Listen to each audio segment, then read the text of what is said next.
1.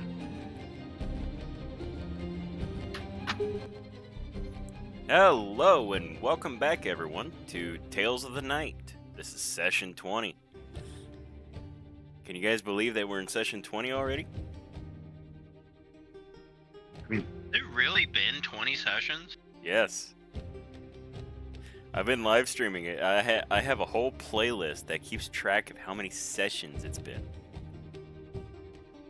Jesus. I don't like your tone with that intro. Like, you sound way too happy for a horror campaign. Oh no, I peeked my mic. Let's put that away from my mouth a little bit. That doesn't encourage me for this session. I'm sorry, did you want me to go, welcome back everyone to Tales of the Night? That's No. much better. It's pretty good. It's pretty good. I got two answers here. Yeah, that's pretty good. And then, no. I feel like that was much better. Alright, so who wants to do a recap of what happened last session? Real quick, Dust just messaged me back. He has to drop out of the campaign. Aw, Sundays no longer work for him. okay. Aww. Okay, NPC, you know. Well, I mean, if we want, I can keep running Tink Tank, or... He's a Pokeball.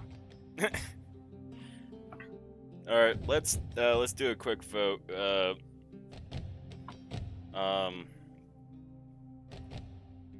If you It's guys, nice having him as a tank, if I'm honest. so, do you guys want to keep Tink Tank as an NPC or let him go? I like him better as an NPC anyways. Let's keep him.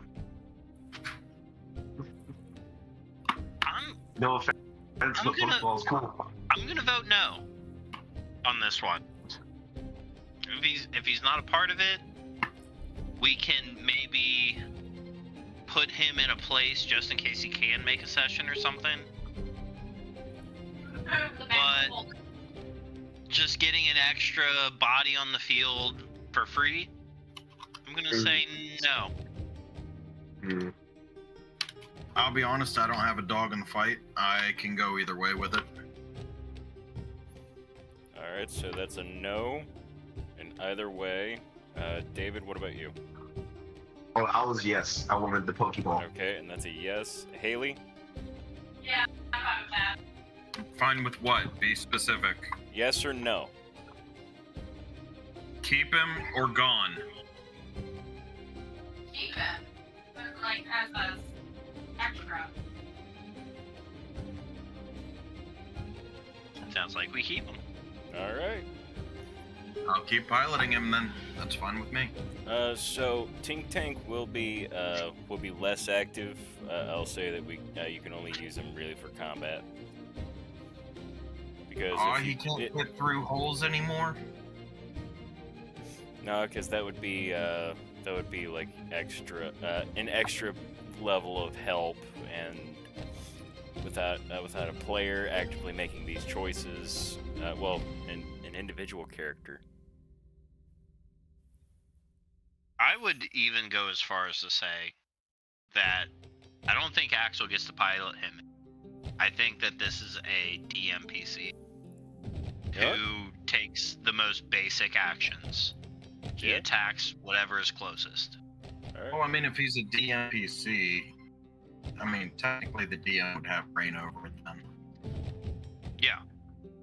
And I think he follows the simplest commands. Like, if we're in combat, Axel Pokeballs him out. He follows the simplest of instructions. Attack whatever is closest to him.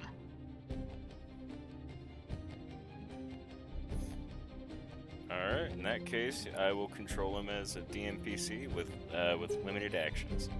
If you guys wanted to do something, you have to tell me, hey, I want to ask Tink Tank to do this certain thing. He's not going to actively roleplay it because since I'm taking control of him, that'd be me talking to myself. And I think I've already done that quite a few times in this campaign. Hey, you know what they say. It's okay to talk to yourself. It's when you answer yourself that you have problems. Well, sometimes I want to talk to myself and get expert advice. All right. Too bad the expert's out to lunch for the last All right. So now back 31 years. back to the intro. Yes. So who would like to do the recap of what happened last session? I know I'm the note taker, but I don't think I took particularly good notes last session. I'll be honest. Last not a session, lot I think, was happened. mostly just looting and then taking the wine back to town. It Guys- was, because we had to go through multiple But- areas to... The fact that my There was bookmark also- goes from 18 to 20 tells me that I did not take good notes. We did run into like a random guy trying to shake us down on the road, Oh yeah, I The remember. lake. who may or The may lake. not have tried to shake down the wagon when it went back to the vineyard. Didn't a fucking hand come out of the lake and try to take what's her name? Yeah, Oh it did. yeah, there was that. We were at that shrine or thingy mabobber. The Yeah, the statue. what's her name? Yeah, Yeah, that- Son? Yeah, that. Yeah. And Cedric. Was it Cedric? I think it's Cedric. There's Ireena and Ismark. You get all right. No, the spirit in the water was named Cedric, right? Sergey. Sergey. Sorry. But you guys Similar didn't know sounding. that because you guys didn't stay around Ireena. You just know that that Sorry. Ireena yelled out his name after Fibblestib teleported her away from the pool of water. In all honesty, Strahd might see this as us protecting her for him. There's a chance this might have found us some level of favor with him, even if it's a small little bit. All right, so I think we're all expecting right, too time much. for the more detailed recap. So you guys finished up fighting with all the blights and some of the druids. After the battle was done, you guys were exhausted. Like most of your resources, if not all of them, were used up. And Gandhi noticed out in the field shapes of more needle blights. You guys heard laughter coming from within the winery. Let's change this music. Sounds sus. So you guys went into the winery to do more. To look around, and just above the loading dock, in the room right above the loading dock, you noticed a druid who was babbling at you in a language you did not know, and he was waving a gnarled staff at you. You guys tried to attack him, but he jumped down and hid. But he hid so poorly that when you guys found him, I just gave you guys a cutscene kill. Yeah, that was sort of funny. And Fibblestib identified the staff, which it was a magical staff, but none of you really use staves. And after that, Davian came back after you guys were kind of watching around. Well, Davian Mardakov, not NPC Davian, which is a little accident. Davian Imps. As we now dub him. But yeah, Marokov. Davian Mardakov with his group came back to the winery, and you guys discussed reward, and you guys were able to stay the night. Some of you earned some electrum for the day because you decided to help them out. Ooh, and we purified the wine. Yes, and you purified Yes. the wine. and you guys took a shipment of wine up to Krezk, where the burgomaster granted you entry, and you met up with Ireena and Ismark at a local tavern, and they managed to talk you guys into going to like a serene pool to the up on the northern side of Krezk. Gandhi, however, did not want to go there, so he decided, I'm going to find a blacksmith. So everyone minus Gandhi goes up to the pool with Ireena and Ismark. You guys noticed a rotting gazebo with a wooden statue inside of it. You guys decided to, two of you decided to start casting mending on the gazebo, while Melanthe just looked in awe. It's like, it's beautiful. You guys weren't even concerned with Ireena, where she heard a voice, walked over to the pool, and a watery hand came out of the pool, and that's when Dibbledub noticed things, let Fibblestib know about it, and then Fibblestib decided to teleport her away from the watery hand. Ireena cried out Sergei and started weeping, collapsing to the ground, and Strahd's visage came out from the clouds and shouted, "No, she is mine!" and a lightning bolt struck the pool,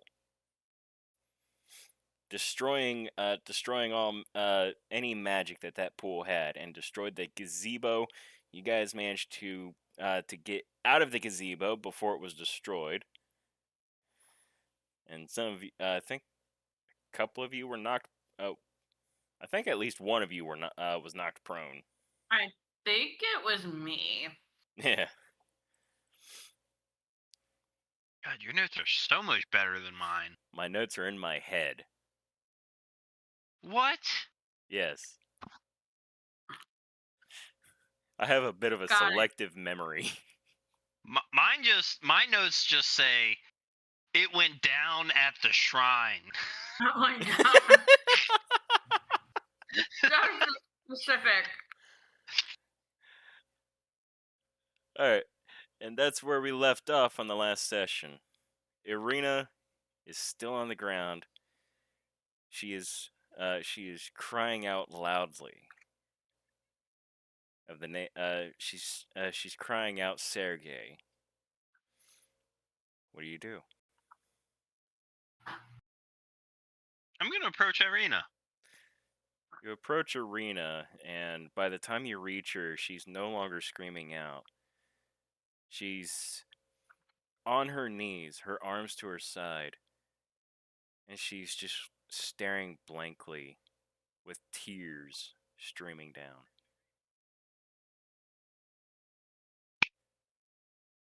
I'm staying away from her. Are you still with us? Ireena. I snap in front of her face. See if she's still aware. Aware. She does not respond. Is she in a catatonic state then?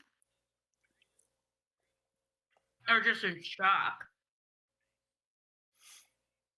I give her some light pats on the face, like, hey, can you hear me? When you pat Trying to gently snap her out. Whenever you do your light pats, her head will actually start moving a little bit and just kind of staying still. Like her head is now to the side a little bit. So she's still not here. Ismark, looking a little battered, runs up and goes, "Hey, what's going on?" I'll be honest, I'm not entirely sure. Ireena's not quite here with us yet. He looks. Are you okay? Yeah, I'm just that. He stretches a little bit. He goes, that lightning bolt. Knocked me against a tree. I'm gonna do cure wounds on him. You cast Cure Wounds on him, and he goes, "Oh, thank you."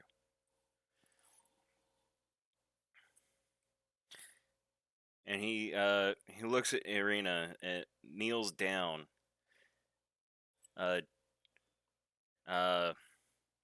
Puts his hands on her shoulder. He goes, "Ireena, you there?" And she actually does move her head and looks at him. And she mouths the word Sergey.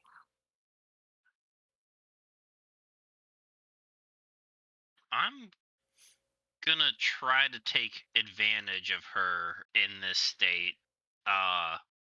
Dude, that's not all. how that sounds. Not how that sounds. Whoa. I'm gonna try to get her to Fuck. talk more about Sergey. Like, what can you tell us about Sergey? She doesn't say anything.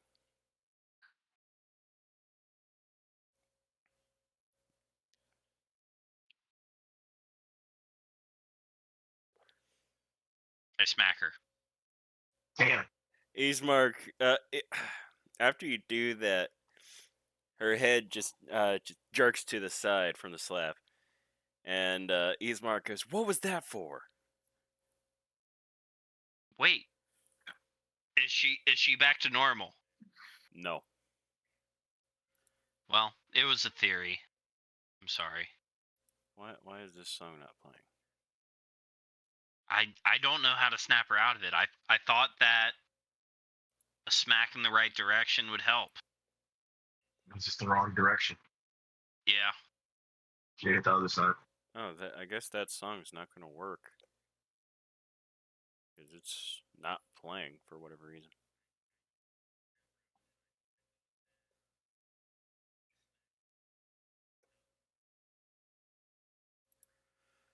Let's see. This one might work. Hopefully.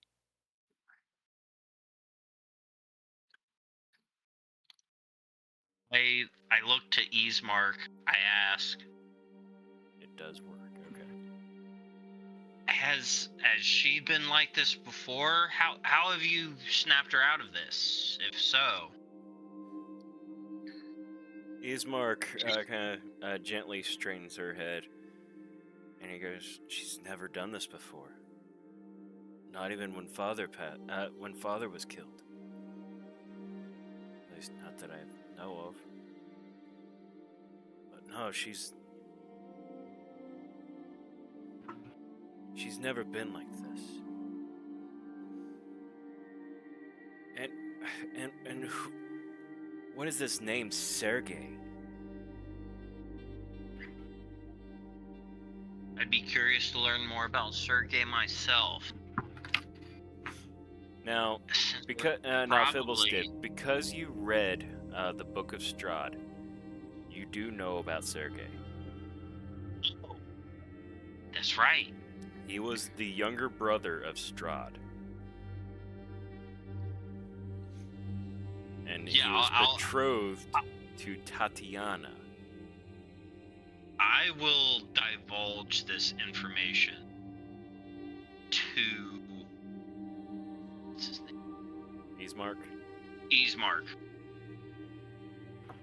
I'm gonna divulge this information, and since I'm feeling probably gonna take a long rest somewhat soon, we're all a little bit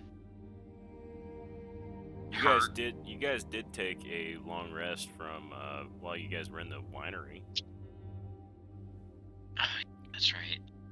And I'll still cast Lesser Restoration to remove a condition. What condition on and on who?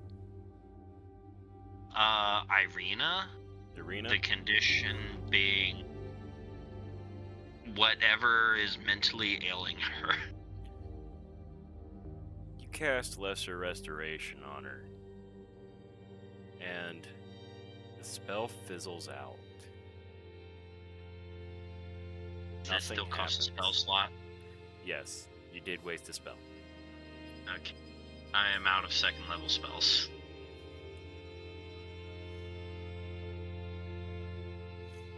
Another voice calls out, "What's going on here?" And the voice belongs to the burgomaster.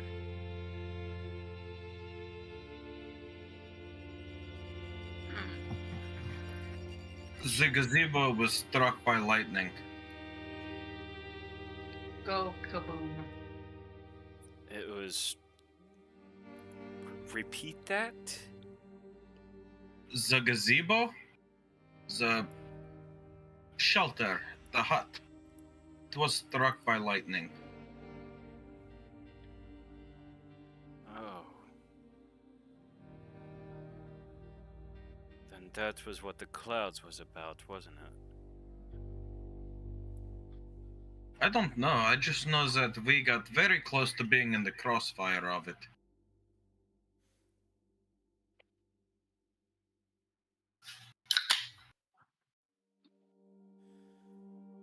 Yeah, the burgomaster's name is Dimitri. Dimitri will look at you all and go, "That means Strahd's reach is still out to here." Has he been getting weaker? No, we just thought that we were better protected than this, with the Abbey of St. Markovia being nearby. Well, being here, anyway. I see. We're new to the area. Can you tell us a little bit more about the Abbey? The Abbey's been here a long time. Let's see if I can find the lore for it. Of course you guys would ask about that. Every DM ever. I mean, like, he just said that it was, like, important to the protection of the town. I'm just curious about it. Well, the Abbey actually once was it was a hospital at one point. Oh. And a convent, but it fell on hard times after the land was swallowed up by deaths. And he just kind of gestures to like the far off like wall of mist that you guys see, and like and he gestures generally to like the fog and the constant cloud coverage. And he said and then he continues by saying some of the clergy fell prey to Strahd, while others went mad and either starved themselves to death or turned to cannibalism. Now it is led by a guy that just calls himself the Abbot. Don't know what is it. No, it's just the Abbot. The Abbot. Okay. I have no idea what his name is. He arrived over a century ago and hasn't aged a day. Oh, yeah, that's not suspicious at all. I remember Human? I have no clue. I mean, if he's elf, that's too surprising. Or gnome, even. He occasionally visits the Shrine of the White Sun, which I guess he'll no longer visit here. He doesn't talk much at all, but he does demand tribute in the form of wine. Well, with the wine being restored to the area, it might draw him back. Yeah, I possibly. mean, wine is my going rate as well. Well, It is sort of funny that we just carry around wine as currency. better than Electrum. It's the best currency. Yes, it is. That is true. Dibble is sloshing full of wine. Oh yeah, I forgot that he is literally. Oh, fucking speaking of Dibble-Dub, Fibblestib. Whenever he when you ran up to Ireena, he Dibble-Dub also kind of somewhat jogged over to you, Mhm. and you heard I a already strange hate this. you heard a He's strange bad rattling. at everything. Can I investigate whatever rattling is going on? Which I feel like I should have advantage, if not just a straight understanding. Oh, I'm not gonna have you do a check.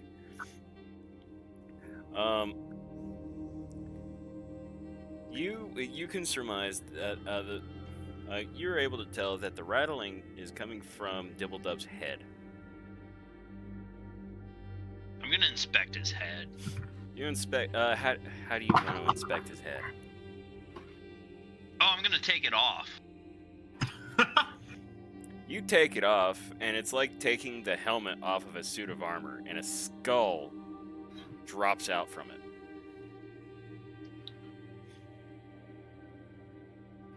Who put that in there? Is that what happened to Philip?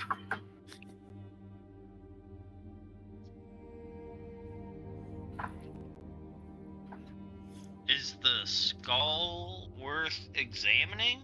The skull is just a random human skull. Question: am I How's the missing wine? on the? The wine you put in Dibble-Dub's arm. Yeah, that's right. He's got like arms of wine. You better be careful using his Okay. force-empowered rend. Oh, I feel like this is gonna do extra damage. It's got a little heft to it. Oh, and Fibblestib, whenever you also notice that whenever you try to put the head on without the skull, it does not want to reattach. Got it. And so examining the skull doesn't lead to anything? No. But you do, for whatever reason, you do see your maker mark stamped right on the skull. What? I don't remember doing this. But did have a lot of wine when I made Dibble-Dub 3, so And you have perfect memory from when you built Dibble-Dub 3. You did not put a skull in there. You do remember making like the endoskeleton, but not a literal skeleton. detect magic on the skull. I'll give it for you. Is that a leveled spell or a cantrip? Cantrip. Well, it's a ritual. All right, ritual. So the magical signature coming from it is the same one that you use. Well, ain't that something? But with some alteration.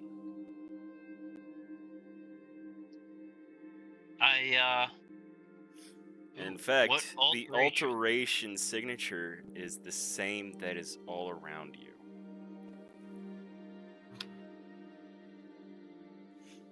And if you want to know more, make me an Arcana check. Yeah, I'm gonna make an Arcana check. I am going to give myself guidance on this. Okay. If this does not go particularly well. Yeah, I'm gonna take that guidance if There's no you need. think I need it. There's no Okay. need. You, with your Arcana check, you're able to surmise that the land that you're in is altering all outside magic. Or magical influence.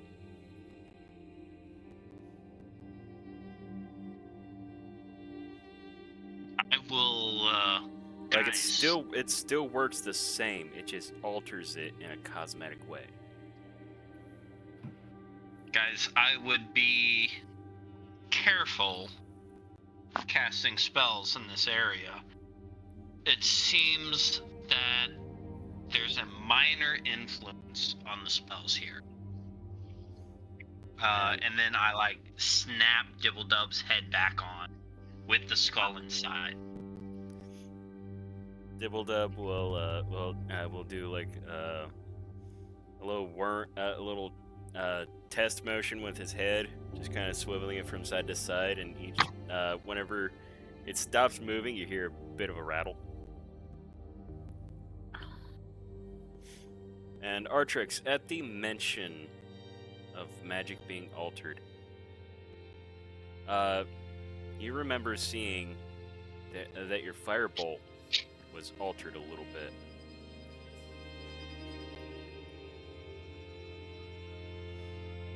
Interesting. Where normally it is just a little arrow of fire, it is a flaming skull.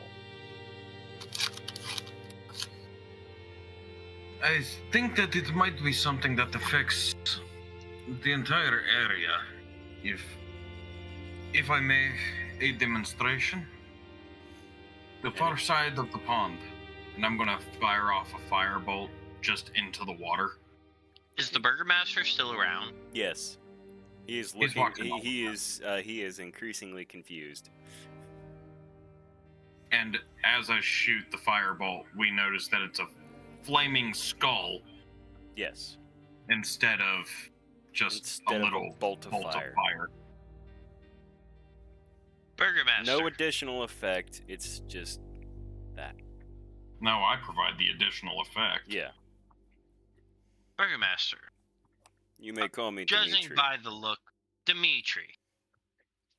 Judging by the look on your face, this is the first that you've noticed this. I'm just wondering why you guys are confused.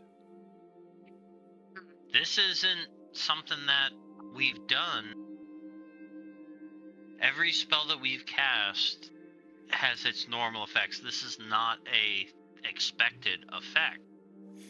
Well, And so, is this common here? that's just how all magic has been.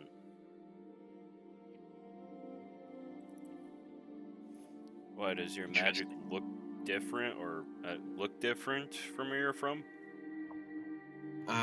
Typically, yes, less death elements. Oh, isn't that grand?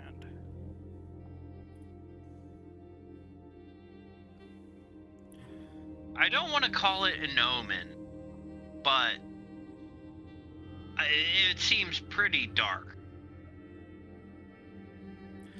All of a sudden, a bell rings out.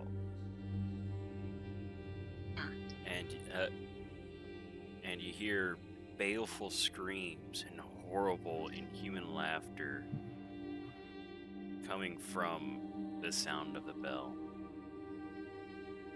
Got it. And this sound Bell permeates mess. throughout the village. Is it like a close scream, like someone that we can see, or is it like deep inside the camp? No, it is coming from the Abbey. Well, I'll first I guess turn to we the know what direction Burgermaster. we need to head. I'll first turn to the Burgermaster, like, is that normal? Unfortunately, yes. The bells of the Abbey always strike at strange hours. That's a So you fucking just- bell? Yes, it's a So you just bell, and live with that? Like, That's not a bell, that's a fucking scream. it was a bell followed by screams and laughter. Oh, okay.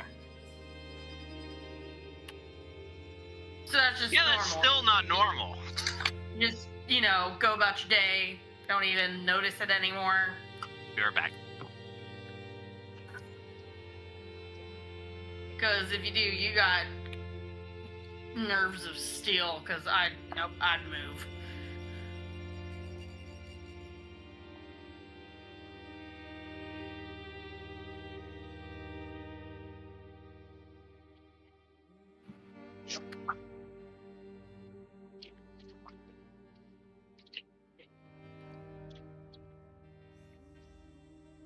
Well, anyway, it seems that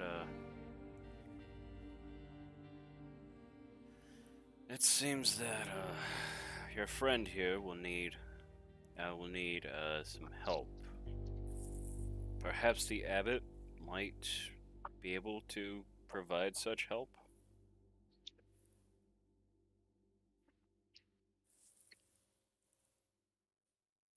It is very bold of you to assume that she's a friend.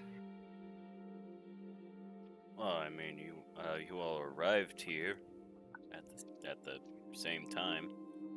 I think she's all right. It was an escort quest. Yeah, we just business associates. Ismark, yes. Ismark is great friend. Her, she's more of a tag along. Ismark will stand up and he goes, "Will you please help me?" For you, Ismark, anything.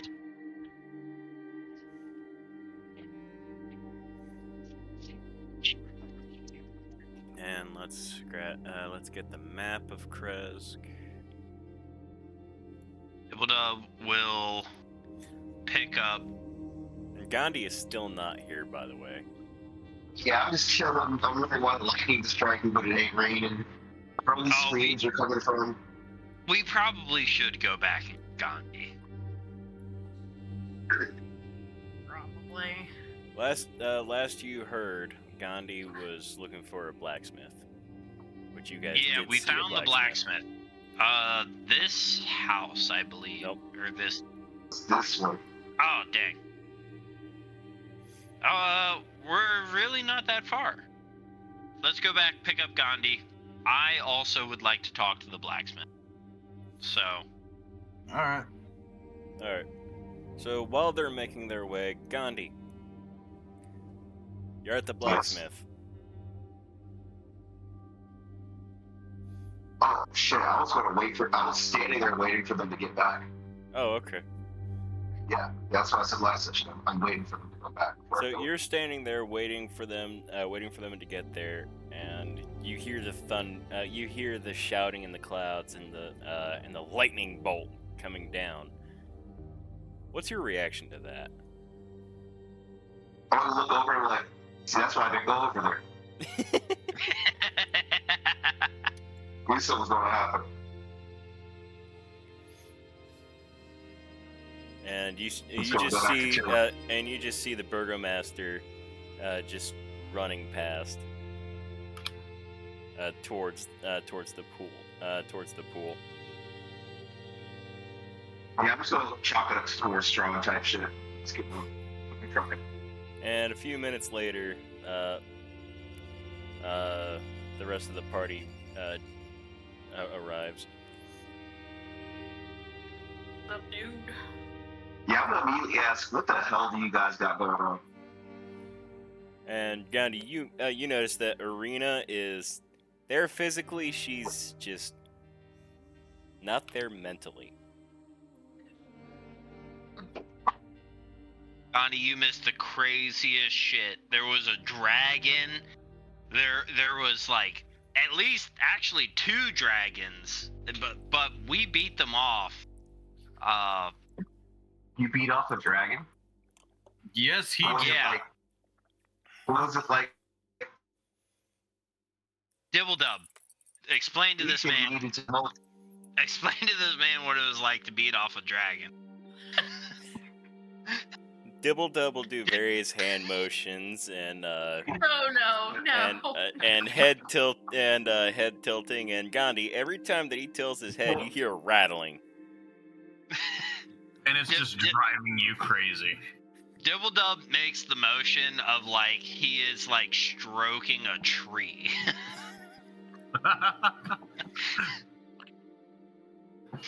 Yeah, I'm trying to fill this in and ask, why did you think I wanted an explanation on that? I mean, you asked. I just if you did, not how you did. Well, Dibble Dub doesn't understand that. Dibble-Dub does barely understand us. Yeah, actually, anything you say, he doesn't understand. I have to say it. This is true. He only understands his reference to my campaign, Gator speech accent.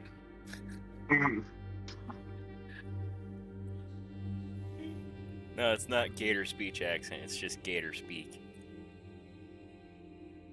Yes, but he's speaking common, so therefore it's the Gator speak accent. That's still known as Gator speak. And Dibbledub mostly understands sign language. Yeah, well, if you, I whatever feel that like we sadly blood corrupted stroke emotion was, I don't want to know what that means in sign language. I'm gonna sign to Dibbledub that he's a dumbass. Yeah, you don't know sign language. Dibbledub will cock his head in confusion. Apparently, he only understands your sign language too. Yeah, well, you don't know sign language, so that's why he doesn't Can understand. I make a check to tell if I know sign language? Is it in your languages?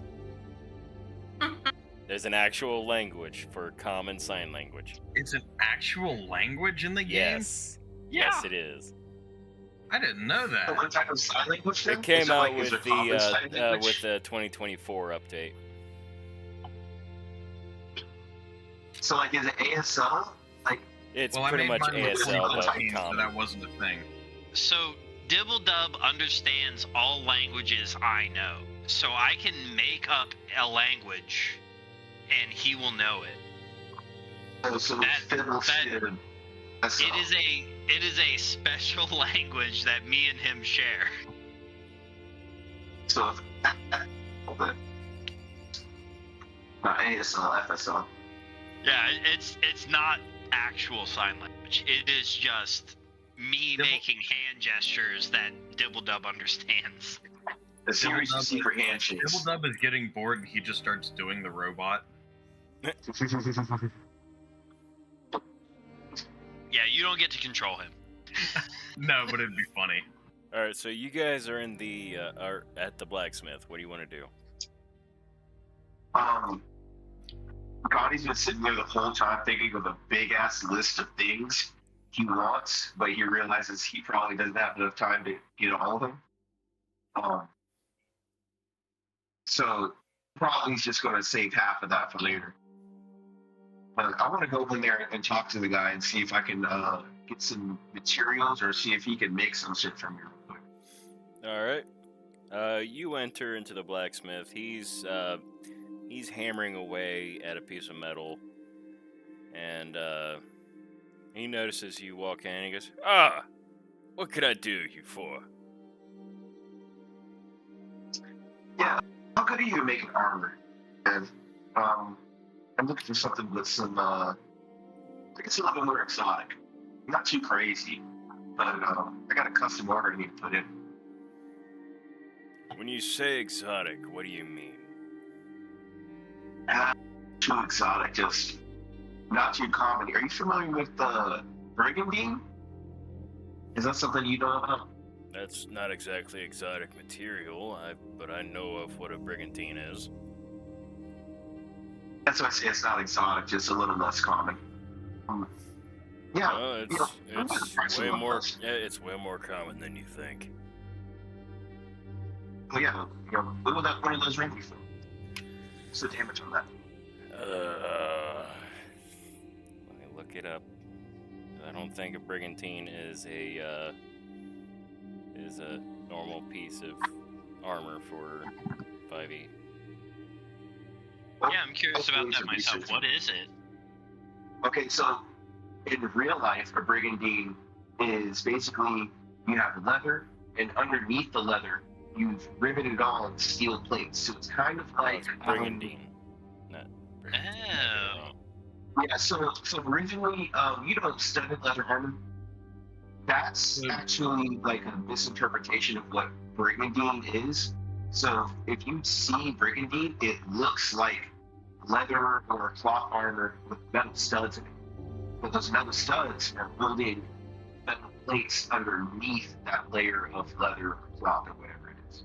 So what I'm Okay. saying is it's often reflavored as scale mail or splint.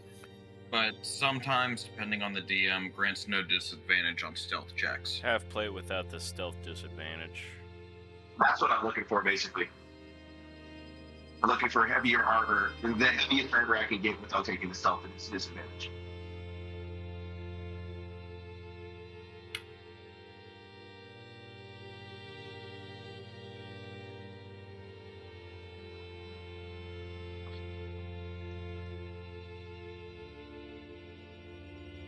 Please don't be $1 million. Please don't be like 5,000 electrum. We have it. Yeah, we do actually have the 5,000 electrum. Oh, never mind. We I are want to run trying this to dry reach. just for me.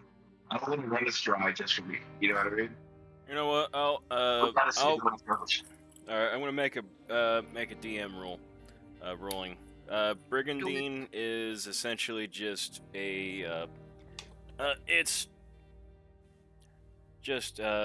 pretty much splint mail.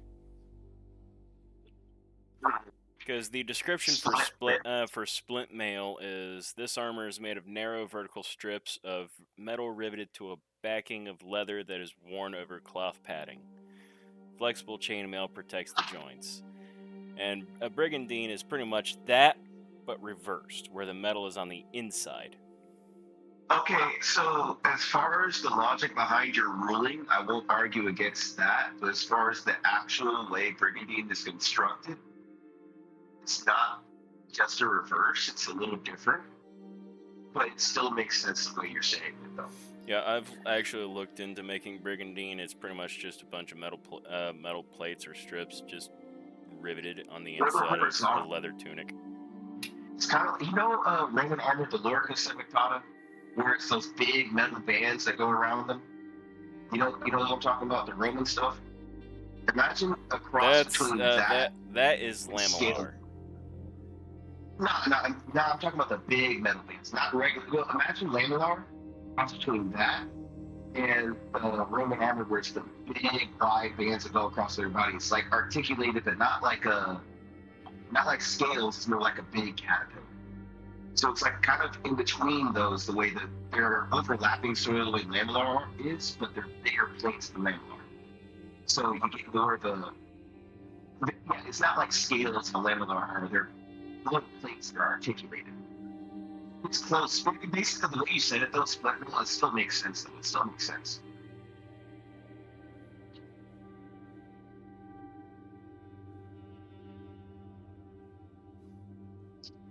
Also, a lot of things that I'm reading, it's pretty much the same thing. Yeah, everything I'm saying the same fucking. Says that it's just a re-flavored splint or scale. It would have the same effect because it like in the day it's just metal plates. The only difference is it's up to DM discretion on if he'll allow it to be with no disadvantage to stealth. Which I think is That's what I'm exactly looking for. what he's going He's for. wanting for. Yeah, That's what I'm going for. That's the whole purpose he wants it, is to get a better AC without the stealth disadvantage. Exactly. So you want mithril? I mean, I was trying to keep it grounded, you know. I mean, if you want mithril, you could. Well, you're a rogue, so. Yeah, I wanted to keep it grounded. I didn't want to go like get too crazy with it, but I just want to try to finesse the system a little bit. You know? Well, I would still classify brigandine as medium armor. But it's encased in leather. It's not on the outside. It's encased inside and muffled.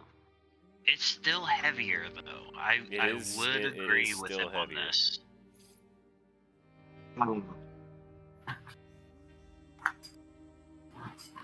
It's still a heavier thing. What is chainmail considered? Like this.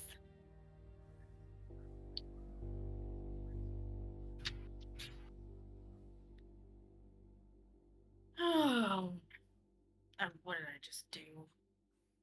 Oh, that's what I just did. Oh, chainmail is heavy armor. Hmm? Really? Yeah, Well, I chainmail mean, is it is considered heavy heavy. as shit. Well, by historical precedent, I guess technically, yeah. I mean, chainmail in real life is heavy. Yeah, Heavy as like shit. technically speaking, yeah, it's heavy. So I'm thinking on video game logic, but in real life logic, they're all heavy. If they're made of metal at the end of the day. If you're looking to increase your AC, I think breastplate is the best you're gonna get without getting disadvantage. I think all heavy armor gives you disadvantage on stealth. So this okay. So I'm not super familiar with it because I was just trying to research and figure out what type of armor. But I'll leave it at that. But basically, we're going on classes where light, medium, heavy. I'm getting a disadvantage on heavy armor, and I guess I'm getting a disadvantage on medium armor as well. What's your dex modifier? Hold up, I gotta figure that out.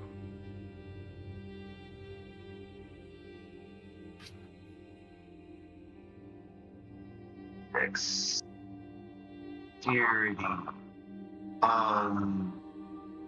Plus 10? Plus 10? Wait, what's Yeah, your? Well, no. Is it plus?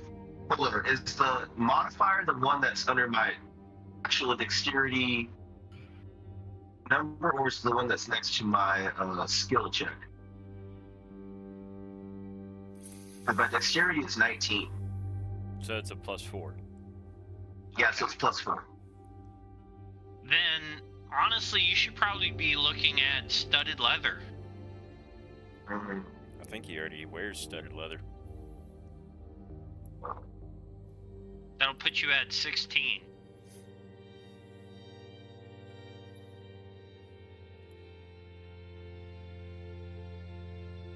But nothing. Oh no, he's better than that? rocking just regular leather.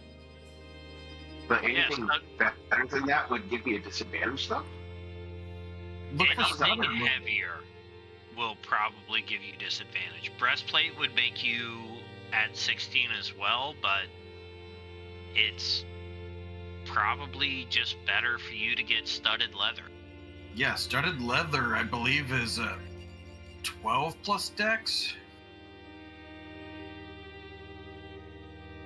Yeah, studded leather is 12 plus 12 my plus dex dex. modifier.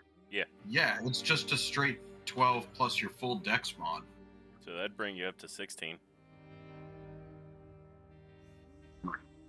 Damn, that sucks because I hate studded leather armor in games. It's not a real thing. But fuck it, I'll take it. Shit, I'm gonna look at the dude. I'm looking at the blacksmith and be like, hold up, never mind. That was a stupid question. Do you have studded leather armor? Yeah. Wait a minute. Yeah, how much? Wait, hold on. Are you the folks that brought the wine? We Oh, yeah. are. Yeah, that would be us. Oh! I've got something special for you guys. I like special. You just popped the top on a can of beer. That was me. Oh, yeah. Actually, it was Perfect literally timing. perfect timing. Alright. So, essentially what I'm doing here is, because you guys haven't gotten any, really, I'm allowing you guys to choose one uncommon or common magic armor or weapon. Fuck, I was not ready for that. Oh. So we could Talk about either... last session. Can we have Wait. till next session to decide? Sure. Please. Sure. Please. Could we get a +1 plate mail? Is that common or uncommon? All armor is common. Hold up. +1 makes it uncommon.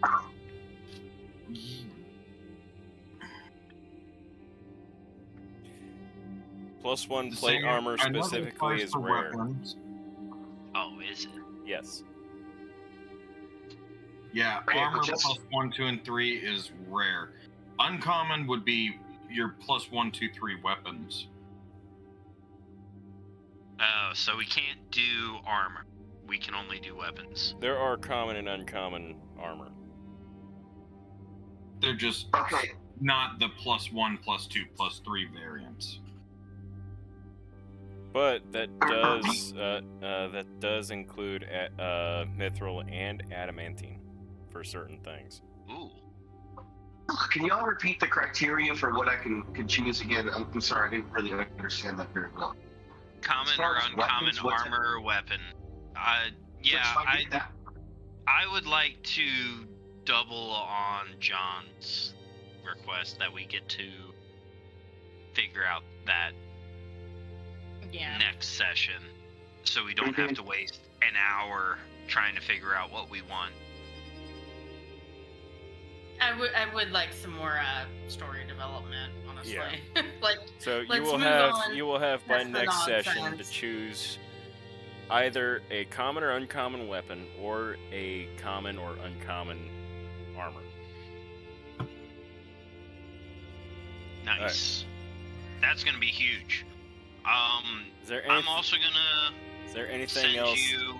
Is there anything else at the blacksmith that you guys want to do, or is it would it be just shopping for armor and weapons? Just to save time, there is some things that I would like to talk to the blacksmith about, but I'll just send that All right. post, just so we can move this along. All right. Well, then we'll go ahead and fade to black for that, and then you guys should now exit the blacksmith after doing your shopping. Yeah, shopping. And the burgomaster is actually still with you guys, and he goes, I arranged for that to happen, right? You know that, right? I Well, we appreciate that. The wine in this town is a huge morale boost, and the fact that you guys got it flowing again, we greatly appreciate that. How many pours of the special wine do I have? It was a quarter keg. Thought you got a whole like small keg. Or yeah, whatever's more. That's what I'm gonna go with. Yeah. So, what, you want to pour him some champagne? I'd love to pour him a glass. I think the burgomaster is a good person to have in your corner. All right. Do you have a cup? Yes. In my mess kit, Oh, I okay. get a cup. Yeah. So you get out a little cup from your mess kit. How do you get this wine out of Dibbledub's arm? I go up to Dibbledub's finger, and there's a screw cork on his finger, and I just unscrew his right hand I knew it was going to be a pointer finger. Yep. I unscrew his pointer finger, and he pours a perfect pint. All right. So it's a double pour. Okay. And I hand the it to the burgomaster's burgomaster. face, the burgomaster's face instantly lights up. And I guess, wait, is that champagne? This is the good stuff. I don't share this with everybody. Don't even tell my companions that we gave you this, because I'm... Even Not though sharing it they're with watching them as right well. now. Yeah, don't tell them.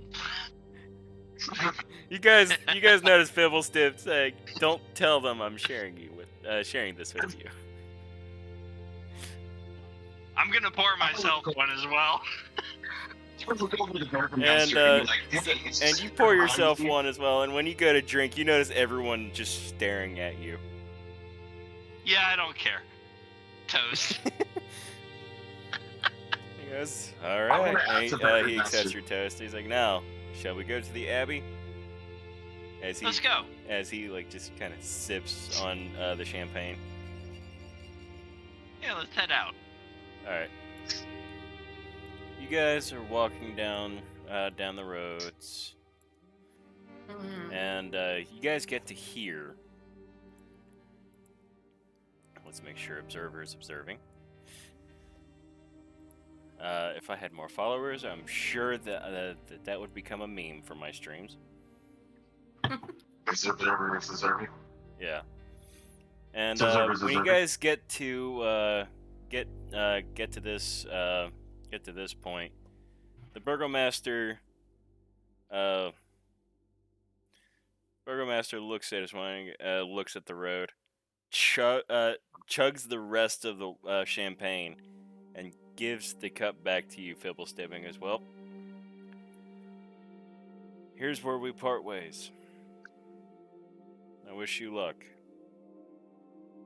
Why not join us? I'm not ready to go to the Abbey. And he walks away. If anyone would like to, make me an insight check.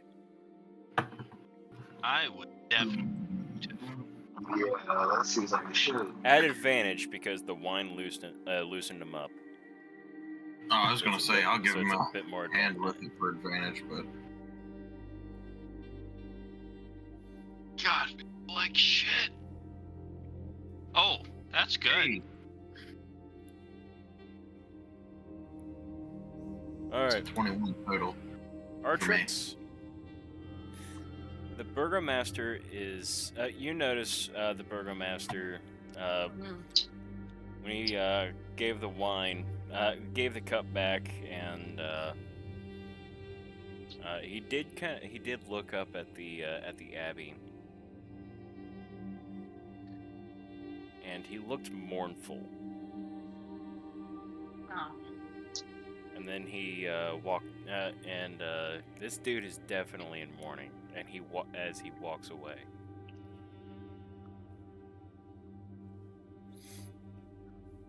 Not entirely sure if that's supposed to be in the in this section, but hey, we'll roll with it.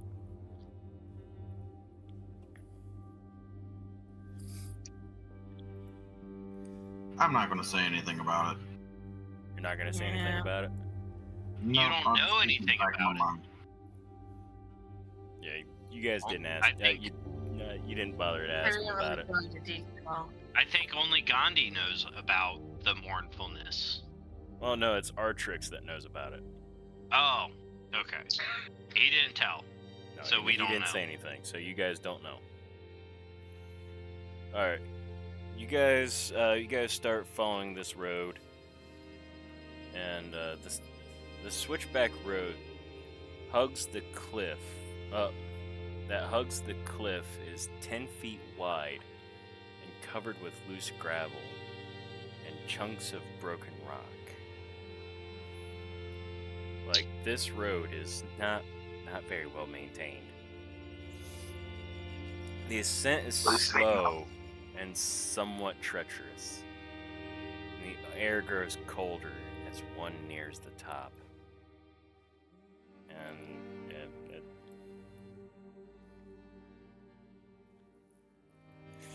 you would hate to try to put this place under siege.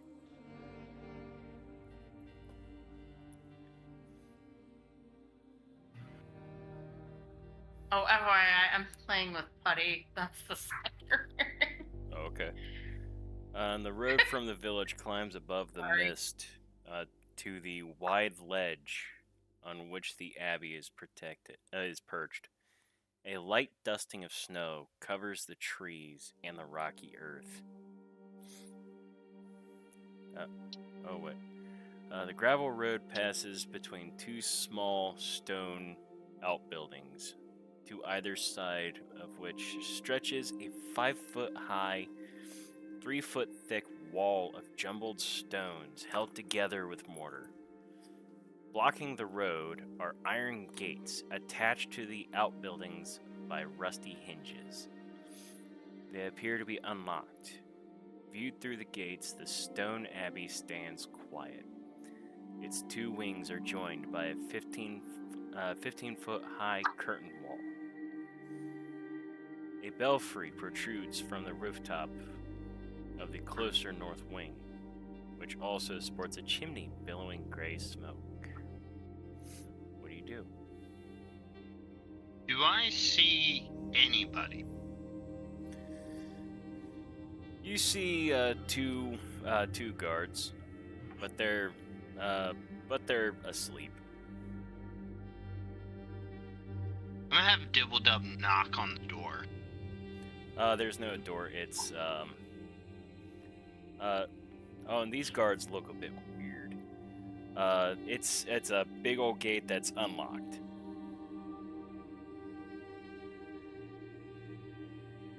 I'm still gonna have him knock as we enter.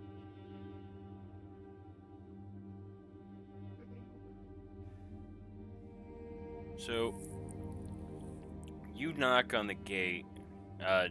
Well, Dibble-Dub knocks on the gate, and you open it to enter. I mean, if it's wide open, Why not? yeah, we're gonna knock. We're gonna pause, but ultimately we're probably entering. If there's nothing stopping us. We'll knock first, though, I guess, out of courtesy. Yeah.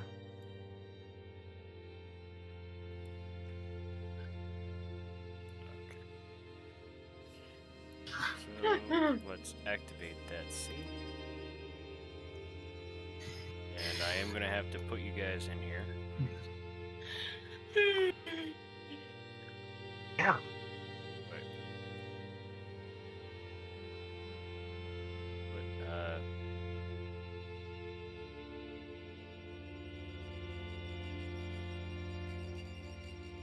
Seriously? Okay. Oh, okay, it's rotated. Never mind. So...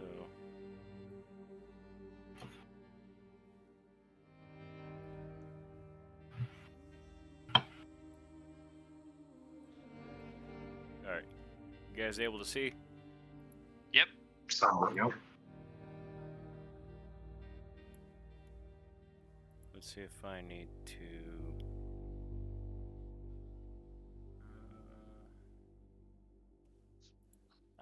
okay.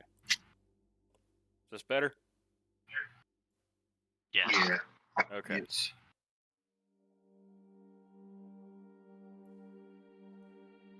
Why is my playlist directory... what is going on? I have a feeling this is gonna be some bullshit. Alright, so, the gates squeal open, and this is an ear-splitting,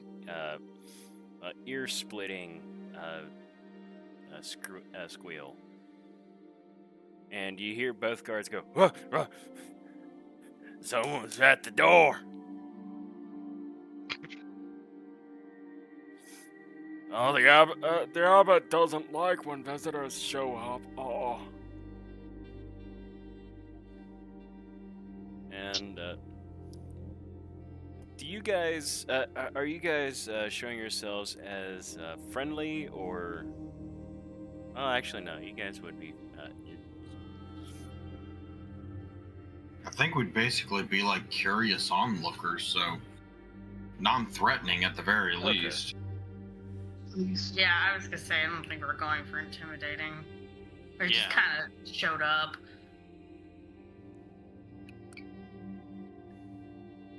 One of them, and I will show you a picture.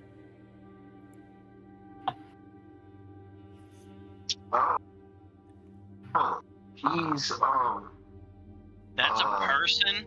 Yes. yeah. That's my question. That's a damn chimera. That's not a person. Some Yeah. sort of Optimus type Is chimera it right like there. mid-shift werewolf? Like, I don't even... I feel like this is the brother of the little girl from Full Metal Alchemist. Yeah, Shut exactly. up. Shut up. And the other one Stop bringing up the the trauma, other one Ron. shows up as well. Okay, so he's a lizard man. Great, now we got a Spider-Man villain too? Yeah. Is his name like Dr. Croc or something? No. Am I thinking of the wrong one? No, you're right. You're right. Mhm. Where's Dr. Croc? Doc Croc. Dr. Croc or whatever? No, it wasn't Doc Yeah, Croc. yeah. No. It's Doc Croc. Even though he was a lizard, not a croc. Yeah. You're thinking of Killer Croc, and that's from Batman. No. Whatever. This is Doc Croc with the 4 arms. With the What? lizard arms. Before we get into this giant Marvel, DC, whatever we're about to get into, what's the name of this place? This Abbey of is Saint the Abbey something. of Saint Markovia. Markovia.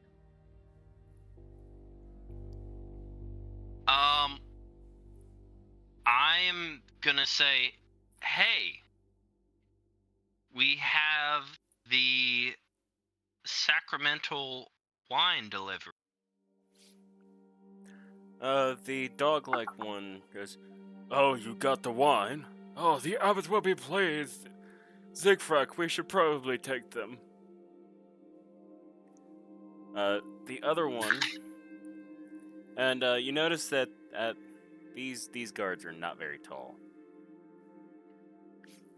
We represent the Like, love of you. Like the dog-like Sorry. one, the dog-like one stands. He looks like he stands about 4 feet 9 inches tall, but instead of Jesus. standing, he just squats, and he is just they're both a mishmash of different creatures.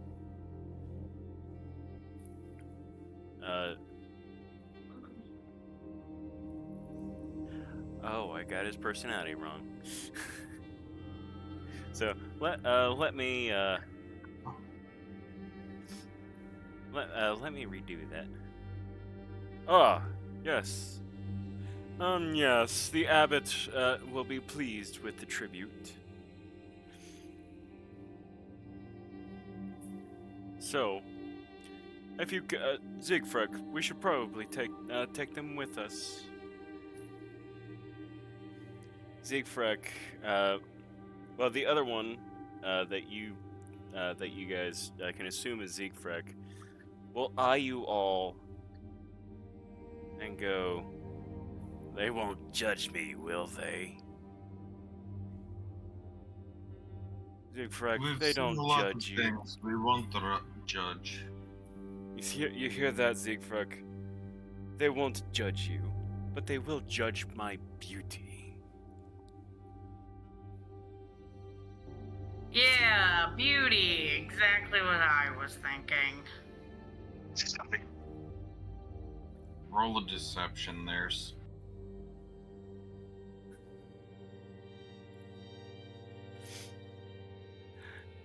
So, I'm not gonna have her roll deception.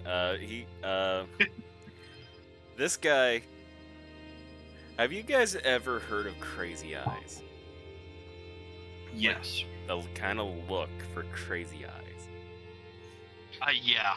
These guys both Yeah. have that look. And the other one who has not introduced himself goes,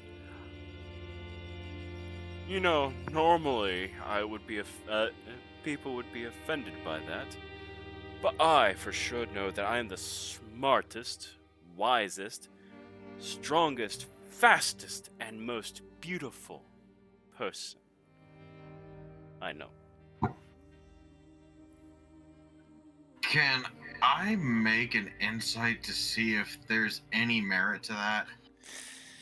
You don't need an insight. This dude looks like he's dumb as rocks, can't navigate his way out of a paper bag, looks weak as hell. You could, Fibblestip could probably outrun him, and he's definitely not beautiful. Okay. I just wanted to check the other stuff. I wasn't questioning his looks. And Siegfried will go. Siegfried responds by going, "They won't judge you. They judge you for your beauty, but they judge me in disgust. Let us go to the abbot." I feel like I missed something. I am back. You guys want a recap of what he missed? Last 30 seconds.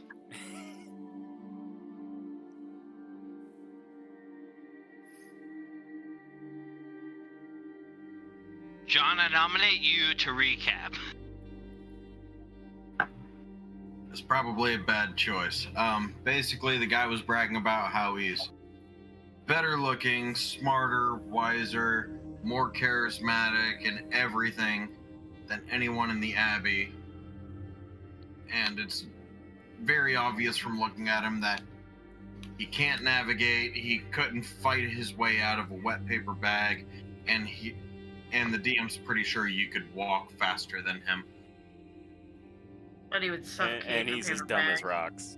And he is most definitely not the most beautiful person. Well, I think that's our way in. He's not good at jack crap. Fail. We can just have him lead us in. Oh, and my name is Otto Bellevue. And this one here, his name I'll is... find a better view. His name is Siegfried Bellevue. Oh, so you're related. Yes, we are Oh, cousins. the family resemblance is striking. We are cousins. And we are known as...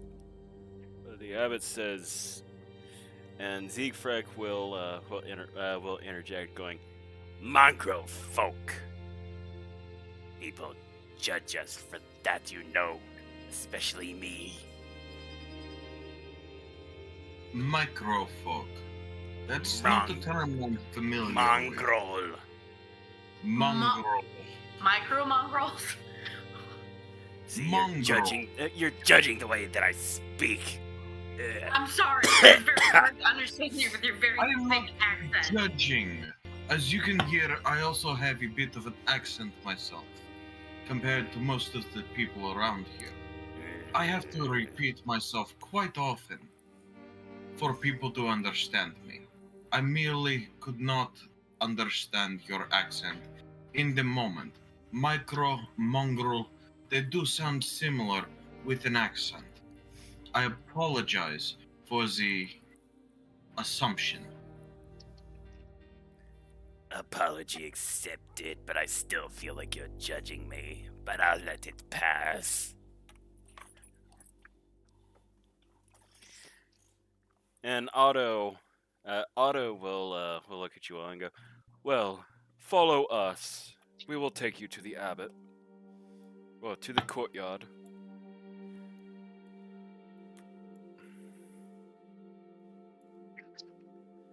And pretty much, they take you guys to here, where I'm pinging.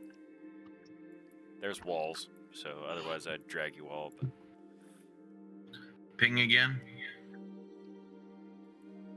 I don't care. Get rid of I have to these. zoom out to see it. where Fibblestip is.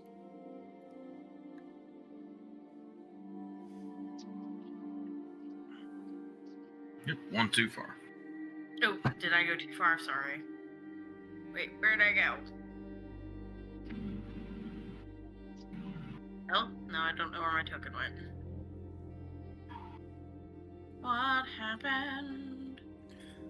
So you guys enter in through the where is? Oh, you guys enter through the north gate. Siegfried and Otto are bringing you all to this door. They open up, and a 15-foot-high curtain wall joins the Abbey's two wings. Beneath its battlements, two guards stand at attention, their features obscured by fog. Below them, set into the wall, is a pair of 10-foot-tall wooden doors reinforced with bands of steel. To the right of these doors, mounted on a wall, is a tarnished copper plaque.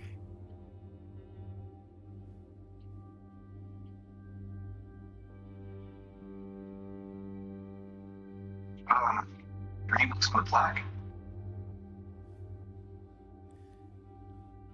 Gandhi, you read the plaque, and it says, "May her light cure all illness."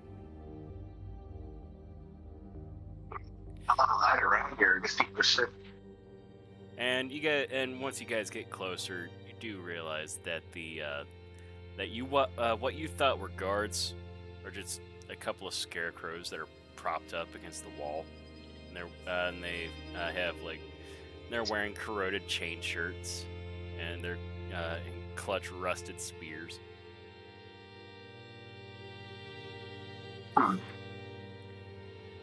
Otto opens up the door, and you guys enter in.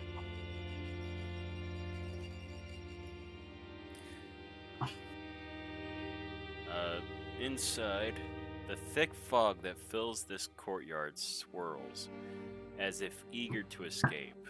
The courtyard is surrounded by a 15-foot-high curtain wall on which stand several guards with their backs to you. Or so it seems at first. It's clear now that these guards are merely scarecrows.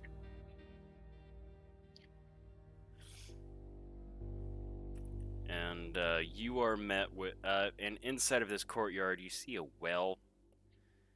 At the well, there does appear to be another mongrel folk.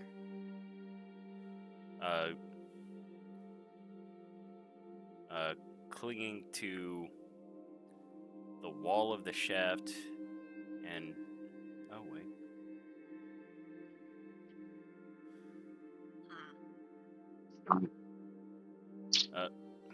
You see someone just kind of clinging in there, and you hear Otto going, "Mishka, these people are friends and here to see the abbot. They bring wine."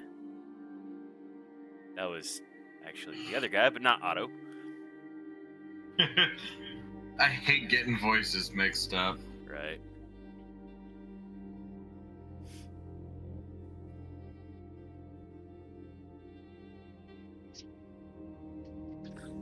I feel Mishka, like... Mishka will pop his head above the top of the well and go, "Can I kill them? Please, please. I really enjoy killing people. Please." And Otto goes, "No, you may not. They're here to see the abbot. And you know how he gets when you kill a guest."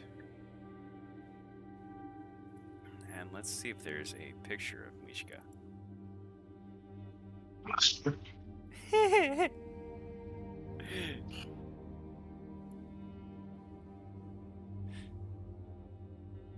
The fuck? That's a bug. That's why Yeah. I laughed like that. Yeah. That is Mishka. I feel like when it breathes, we just hear clicking from its mandibles. Anybody else feel that it looks like a little like Cthulhu-y? I can honestly... No, Cthulhu would be tentacles. No, but the shape of the head. It's fucking tyranny, that's what it is. He has Mishka has 3 red spider eyes on the right side of his face, while the left side appears human. He has a frog's foot in place of his left hand, and a taloned crow's foot where his right foot should be.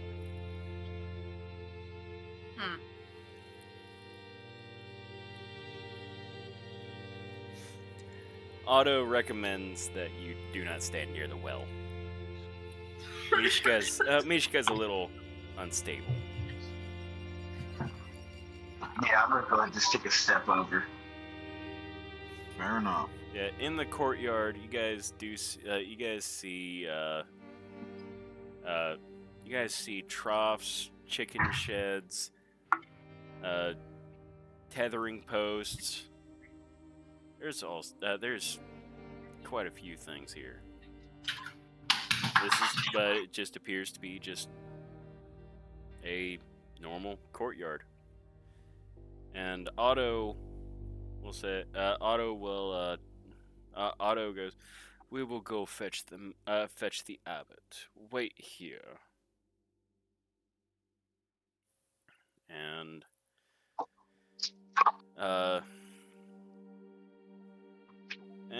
he goes over towards this door, walks in, and stays there. At For a this little bit. point, I do think that I need to hop off tonight. Oh, Yeah, unfortunate. If you guys keep going, I will have John pilot my character. okay. Can do. Night, guys. See ya. Night, boy.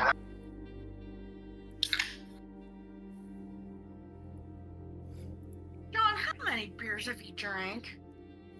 This one will be 5. Why? They're beers. It's okay. Because I feel like it. It's just And it's beer. only 5% ABV. Exactly. Yes. It's beer. Alright, and let's see. Can I find a thing for the abbot?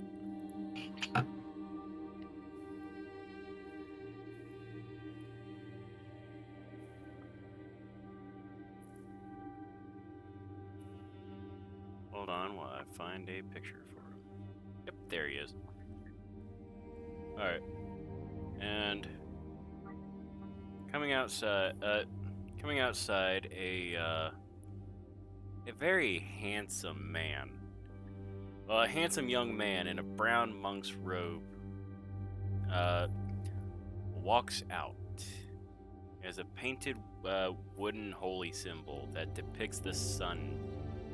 Well, depicting the sun hangs from a chain around his neck, and he moves with the grace of a saint as he comes up to you all. He goes, "Ah, we have visitors.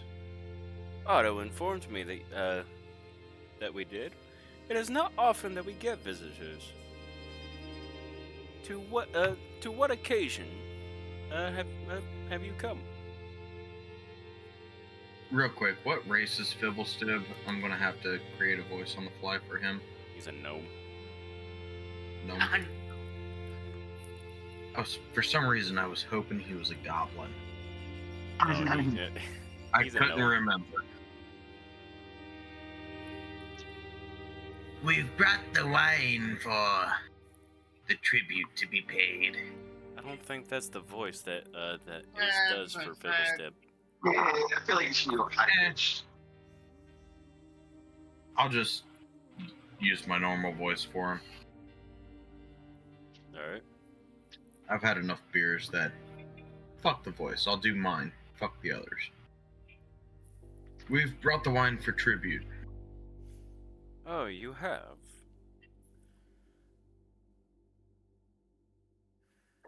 Yes, would you like a taste to make sure that it's up to your liking? No, I trust you.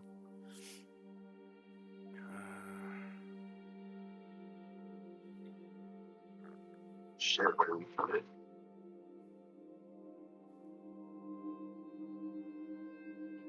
Hold on, I'm reading Yeah. things. Now,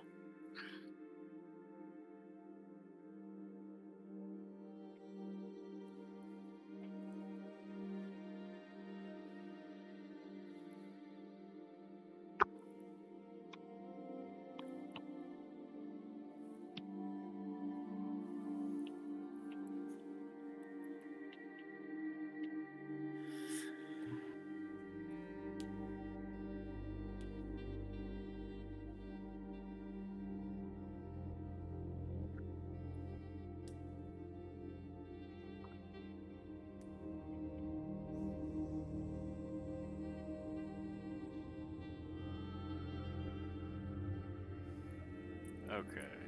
Oh, okay. I was reading the wrong thing.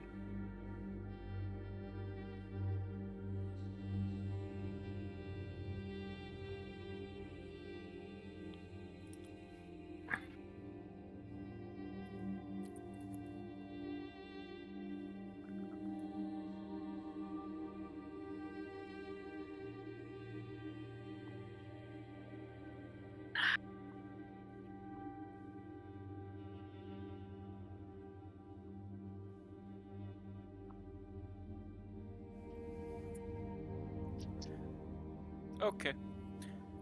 All right. Here's yes, the wine. That is for the mongrel folk, the Bellevues that are here. I do not partake myself. It's just not my vintage or my taste. I'm more of a I am more of a rum or vodka man myself. If I do even partake. So, since you're here and you seem friendly enough, you haven't threatened any of my charges, how would you all like a tour of the Abbey? We would be happy to have a look around with you. Please introduce us to the area. Yes. As you can see, right here, we are standing in the courtyard of the inner courtyard of the Abbey. It is where people may come and go, although hardly anyone does. I wish to heal the world, especially her. But anyway, let us walk. And he goes over to this door. Ping the door again. He's standing in front of it. Oh, I can barely see him. I'm zoomed out too far now. There we go. And he will open up the door, walk in, and he starts by explaining, "This is the foyer. It used to be an office, but everything's been smashed to pieces. Leads as we go further in, there is a stairway at the end."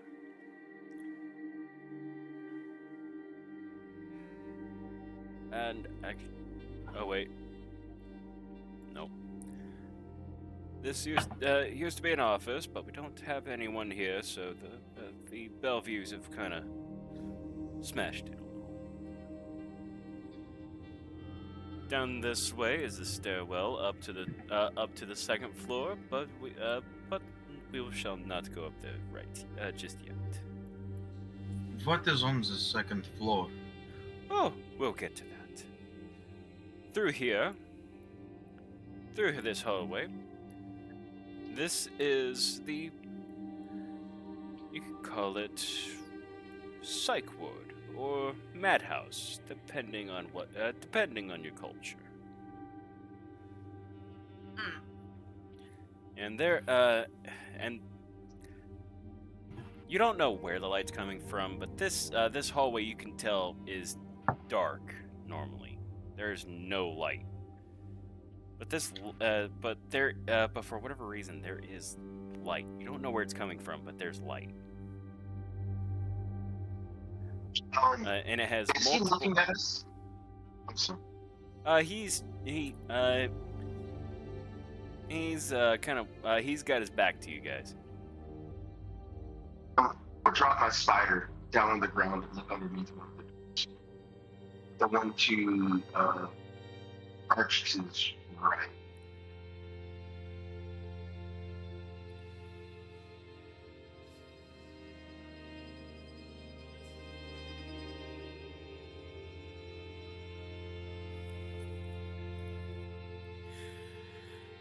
And Oh shit, now yes, no, that's and as you guys are walking, you hear like large footsteps coming towards you guys, coming from down the hall, and oh yeah, in this hallway, it's other than his talking, it's like you hear from each room that you hear like mad cackles and whispered curses from each of the rooms, and this is indeed a madhouse. And he goes, "This is where we keep. This is where we keep a majority of the special cases of the Bellevues. Some of them are actually functional, as the two that you've met. But unfortunately, the Bellevues have been. That family has been cursed with a madness. Each one is a different case. Some are functional, others are not. We put the ones that are not in this area, and this place smells awful." What do you mean by functional? Well, you've met Otto and what the fuck was that guy's name? You've met Otto and Siegfried. They are examples of functional. They are still quite mad, as Otto thinks quite highly of himself, and Siegfried not so much. He believes people are judging him for, which I wish he would stop. But I can, to an extent, understand his pain with the lisp or accents that he carries. Yes. But part of healing is to recognize that you aren't perfect, and that's okay. Man, if I was fucking perfect, I wouldn't fucking be here. Exactly. And as you can and here we have the flesh golem guard that I made to specifically keep any of the Bellevues inside of their rooms. If they get out, people tend to die. But as long as you're with me, she will not attack. A flesh golem. Yes, and he'll actually stand to the side, and you see like a massive, piecemeal person. A piecemeal purse? It is okay if you say no, but our artificer friend would probably like to see the blueprints and maybe copy or make notes of them, if you would be okay with that. He is he is a crafter, you say? He is indeed a crafter and quite handy. And I assume that that Steel Guardian is of his craft, right? Yes, the bucket of bolts is of his making. It is always wonderful to meet another crafter. I shall give him a copy of my notes. And this flesh golem, even though it is piecemeal, it has been exquisitely put together. by piecemeal, do you mean it's like Sewn a together. bunch of different parts together? Think Okay. of Frankenstein. Like Okay, Frankenstein's sorry. monster. I was trying to visualize what you meant by that. I'm like, I don't get it. Like you guys, like with like different, from where you can see, it's like far enough away, it could pass as as like a normal person, but as it got closer, you could see like seams where it's like parts of her have been like put together. I'm going to make a request of the DM here. What's that? Because I do not have access to Fibblestib's characters and inventory, would you mind making a note that he receives a copy of whatever he needs to create a I'm flesh essentially golem? giving him a book of a manual of flesh golem. I believe that's what it's I'm called. just asking that you make a note of it. That way we don't forget Oh yeah, it. I'll remember it. Thank you.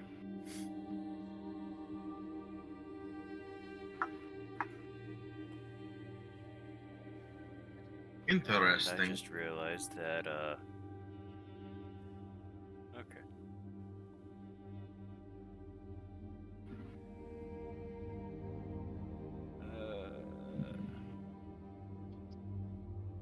So tell me, how did you create the flesh golem? Was it trial and error?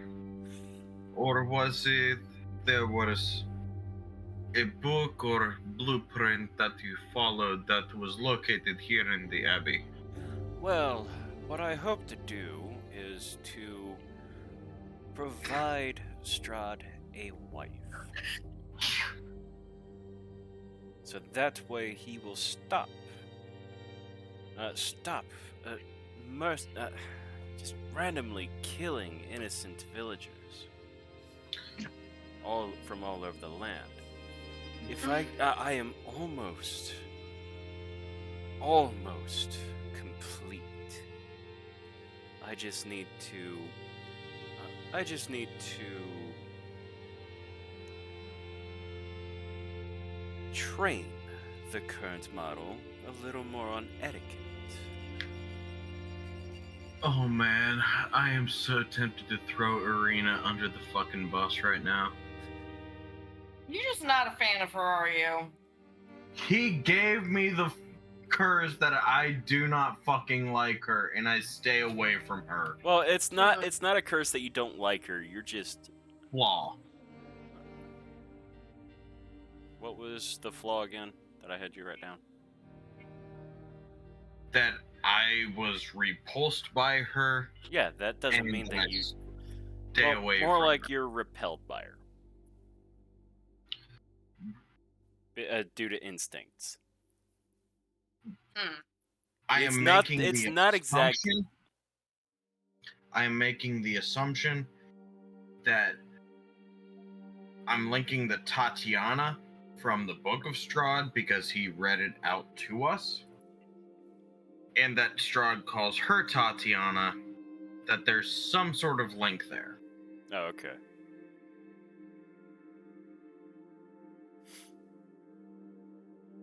And part of me is like, throw her under the bus and say, hey, we got the perfect freaking vessel for you. I mean, you guys You just are have here to skill. seek help for Ireena. True. True. Now, don't think of me as cruel for keeping the Bellevues in here. They are not restrained and the doors are not locked. No, but you have a guard that will either kill or beat them within an inch of their life standing guard. It is for everyone's safety. I do not question that. Just pointing out a slight flaw in your logic. I can understand that. So, shall we continue? Now, Lead the way, my friend. before we go outside to the beautiful gardens. Oh, and by the way, I forgot to mention, the Bellevues here are regularly fed. That I'm sure you heard the bell. Indeed. What is happening with the scream from the bell? As well, no, it's not from the bell. It's the Bellevue's. They get excited. Ah, so that is It's what dinner time. The bell signifies meal times. Sorry, I hit a key on accident. Okay. The bells signify mealtime. And because they are lost in their madness, they get overly excited. So, shall we go upstairs? Indeed, lead the way, my friend. And I stand as close to the wall as I can to let him pass. Oh, I'm gonna have to do the ethereal movement. Well, unconstrained movement. I'll move back here to make it easier for you. Because I'm intending to follow right behind him. And he takes you guys up the stairs, and there's a completely separate thing for upstairs. Just gotta configure it real quick. Global illumination. Something tells me we got further than you planned this. I'll be honest. I was busy with sculpting and yeah, Lost my track of time. preparations. Yeah, my preparations today were kind of last minute. That's fair. I mean, I lack a lot of preparation because I'm dealing with kids on Sundays. Sorry. And a wife who wants attention. I'm not that needy. Ooh, what the hell? Okay, Madam Blackout. Everything's black. Oh my god. Love you. Yeah, keep your stuff to There was a yourself. huge glitch with this map. Is it supposed to be dark? No, this map is completely broken. I'm taking you back to the other one, and I'm gonna have Give to me go. about 30 seconds.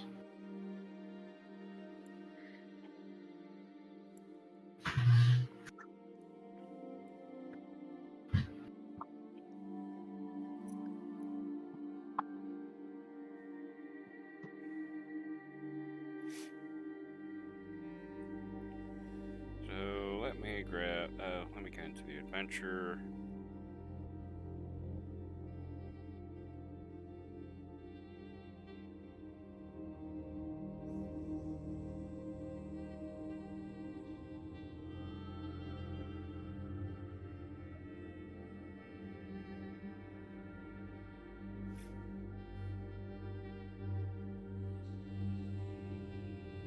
Yeah, the next map is broken. So.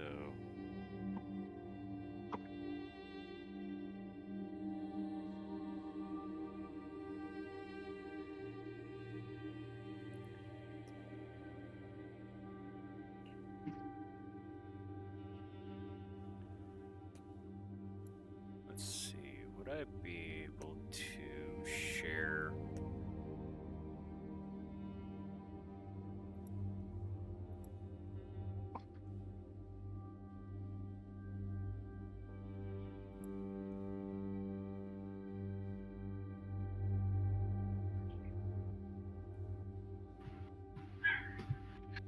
Sorry about that. All right. I'm gonna. So I'm gonna share the map. Well, show the map in the game. So. Where exactly are we on this map? All right. So you guys are. This is gonna be sort of theater of the mind. Sort of. You guys are in the stairwell at the in the section that is on the bottom right. So the stairwell. So the bottom center-ish? Yeah, bottom center-ish. Okay. Wait, I'm so confused. Oh, so like the okay, I get it now. Yeah, the Not just kidding. the stairwell. Sorry. If you need help, dear, you can come here and I'll show you where we are. I figured it out. I was just confused for a moment because we can't see your tokens. Yeah, it's sort of theater of the mind. Okay, got it. The map that I had for this is broken. I didn't realize it. You can see a wooden counter shaped like an L that stands at the front of this spacious office. All the other furniture has rotted away, leaving heaps of moldy wood and faded cloth. And the counter is old. Like if you breathe on it wrong, it'll break. I'm going to cast mending on the counter. You cast mending on the counter, and the abbot will look at the desk and look at you and go, "Oh, well, thank you. There hasn't really been. Actually, you know what? With more people like you, we could actually have a functional hospital again." Ah, yes, I can see it now. But yes, I would not mind lending my aid, and I'm sure my compatriots that are with me who are able might be able to lend aid as well. Unfortunately, the aid does not necessarily come free, so we are open to trade if you have anything available. Maybe if we get this place functional, but right now, not so much. Now, this next room, which is the big room. The one to the left or the right? The one to the right, with all the beds.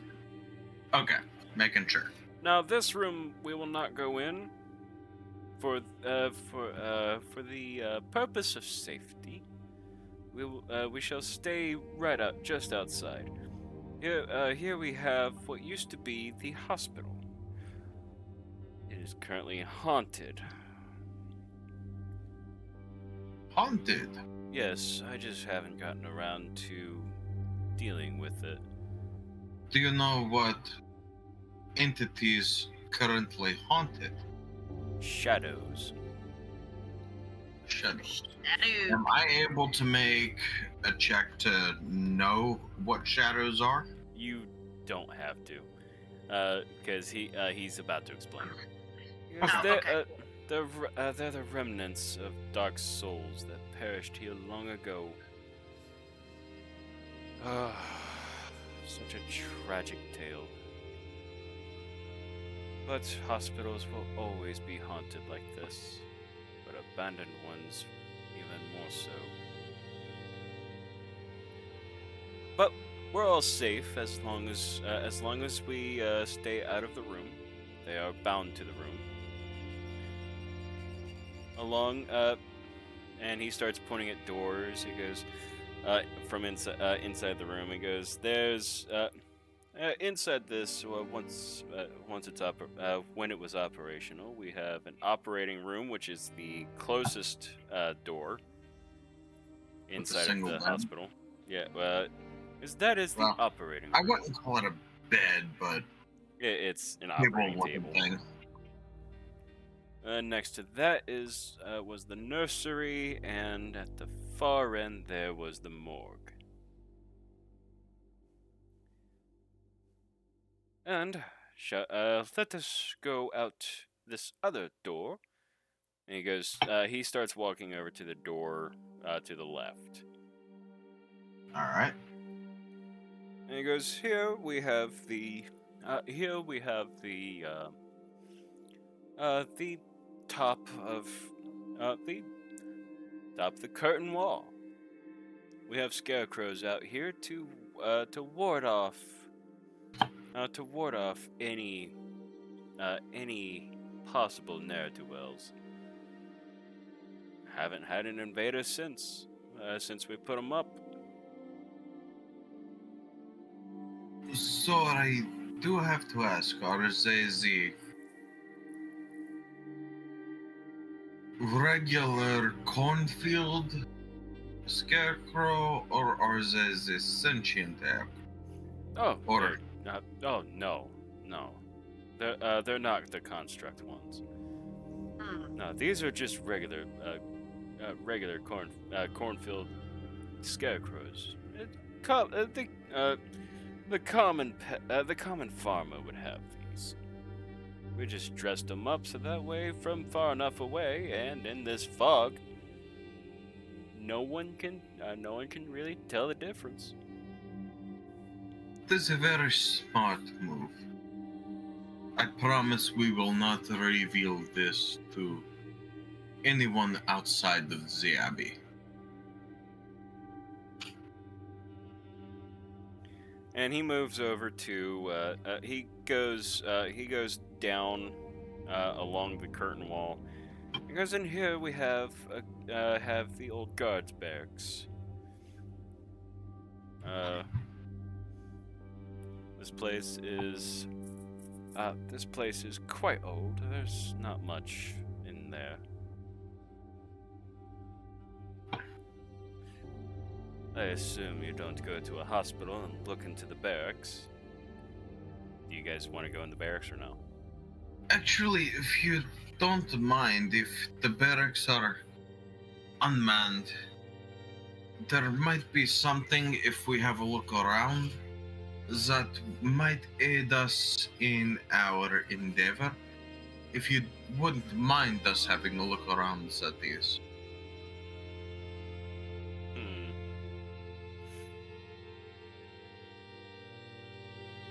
Feel free to say no. If it is something that you would deem off limits, I completely understand.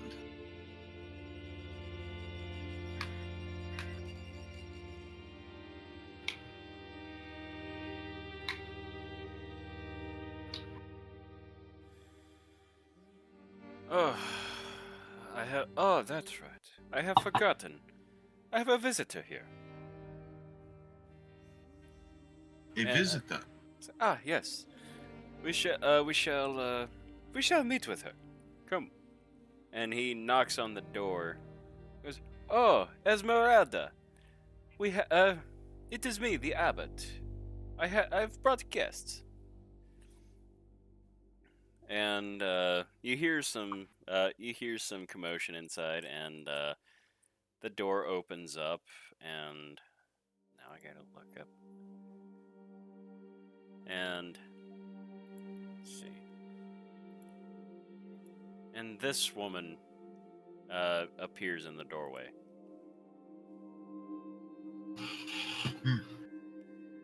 Liking the shoes. You would.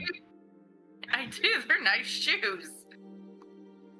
Is she wielding the sword and axe, or are they like holstered? Or... They're sheathed. Okay. So she's not coming out pointing her weapons at.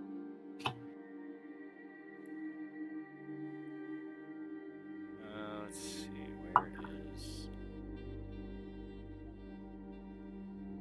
I have to look up her personality stuff, because I don't want to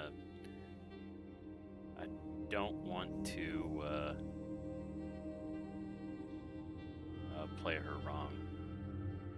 Fair enough. Take your time.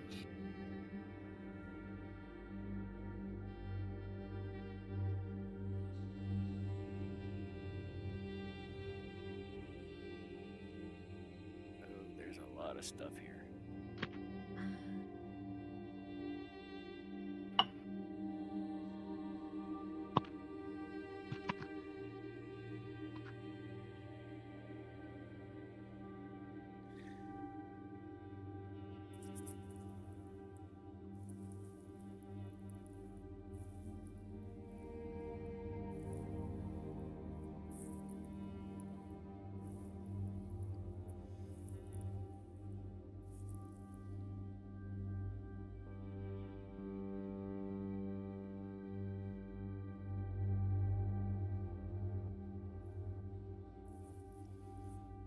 All right. I just read her traits. Okay. She goes, yes. And she looks at you all and she goes, okay, why disturb me? And the abbot goes, "Well, I thought that you might that you might like to speak with someone. You've been here for quite a while." He goes, "Yes, because I'm doing something, and I'm busy. So, if there's nothing else, I shall continue what I'm doing." If you don't mind, what exactly is it that you're working on? "And what business is it to you?" Merely whatever it is that you are at liberty to deem to share. We do have a crafter with us if you're trying to make some things that we might be able to help you with.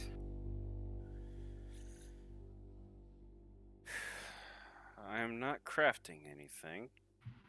I'm just making plans. Plans? Yes. Is it by chance plans to deal with the devil? She looks at the abbot, and she goes, "Abbot, may I have some privacy with your guests?" And the abbot goes, "By all means." And the abbot turns to you all and goes, I shall wait. I shall wait here once you are done speaking." Thank you, kind sir. We appreciate the discretion. And I'll step into the room. You all step into the room, and she goes, "I assume that when you ask that question, you are against Strahd." Well, he has tried to kill us, and I do particularly hate vampires. I do want to point out that even though Ting Tang's an NPC, I do still want to have him, like, resting on me as a fucking scarf. Yeah. Yes. Yes. Okay. Yes.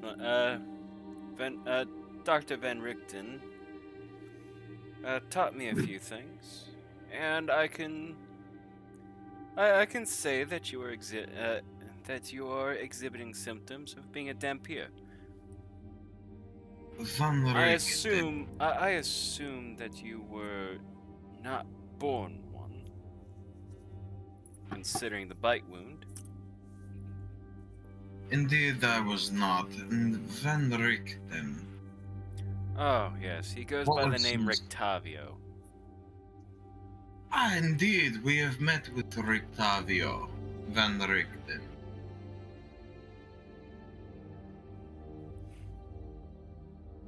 He has become somewhat of an ally, even though he is not able to necessarily aid us in our endeavor. Let me guess, he gave you a copy of Impartial Notes. Indeed. Yes, that means he did not fully trust you. Hand me the 'Tis- notebook.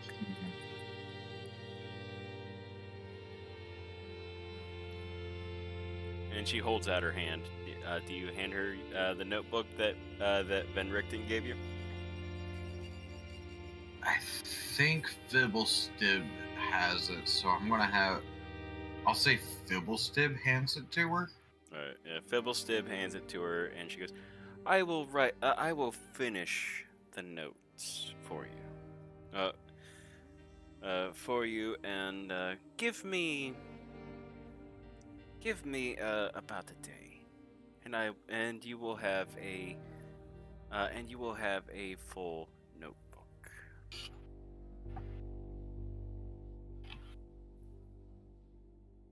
It is a pleasure to have an ally in this town. Yes, yes. And you actually do.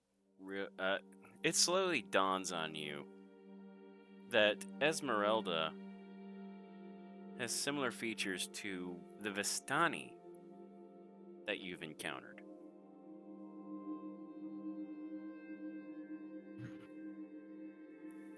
I don't mean to pry into your life, but is there by chance a relation between you and the Vistani? Ah, yes, I am a Vistana. A female Vistani. Okay, I was wondering what that. Distinction. Yes. Yes, unfortunately, the doctor and I did not meet on the kindest of terms. You see, my family kidnapped his teenage son, and when I was a little girl, and this happened when I was a little girl, and Oh, he was delivered to the clutches of a vampire. I can still hear the pleas for mercy from the boy.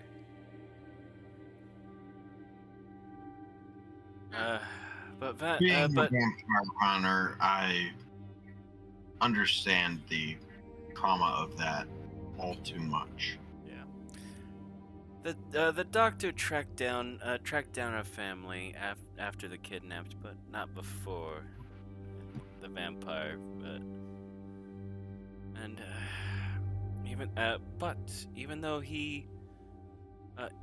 Even though he was in all rights to do harm upon us, he instead just interrogated my mother and father on the whereabouts of his son. They answered, and they answered, and because of that, he spared us.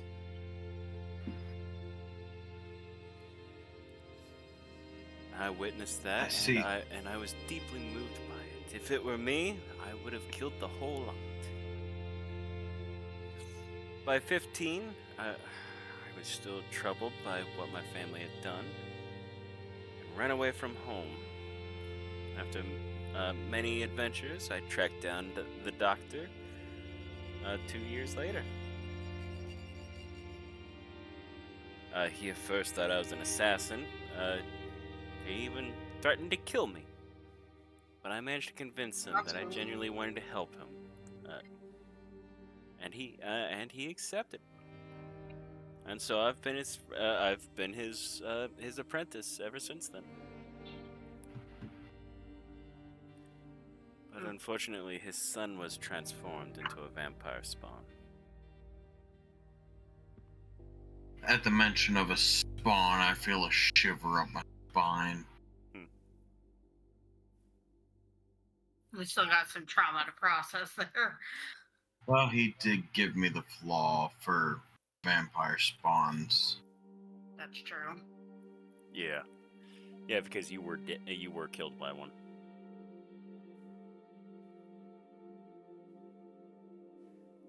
But anyway. But I see the good doctor as a father. He and I have parted ways.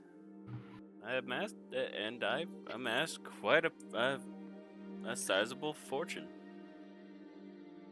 I even bought a wagon to carry my vampire slaying utensils and paraphernalia as well.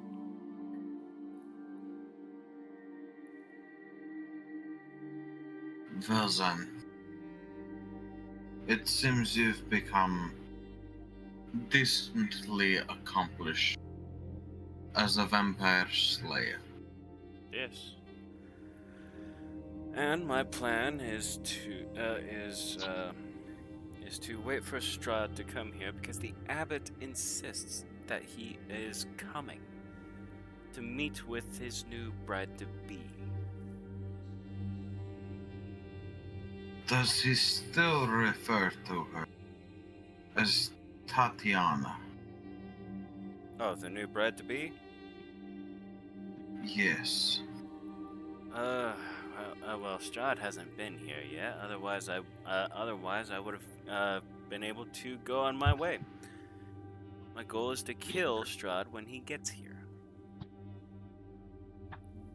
There is the possibility that we might have the bait that would be ideal for your trap. Yeah, but the abbot is insane. He's about as mad as the mongrels here. But as long as you don't try to harm him or any of his charges, he leaves you alone. I see.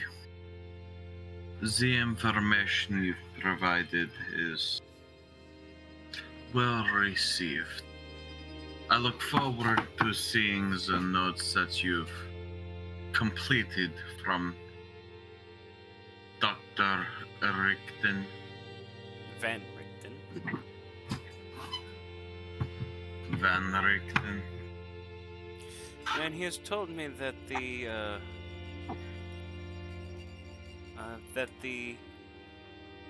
bride-to-be is named Vasilka.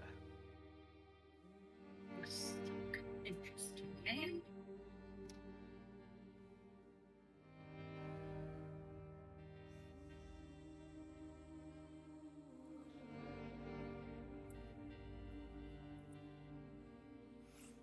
Now, if so if Van Richten revealed himself to you, I assume that you're Strahd's new playthings? Playthings. Yes, you're not the first group of adventurers to wander through these lands.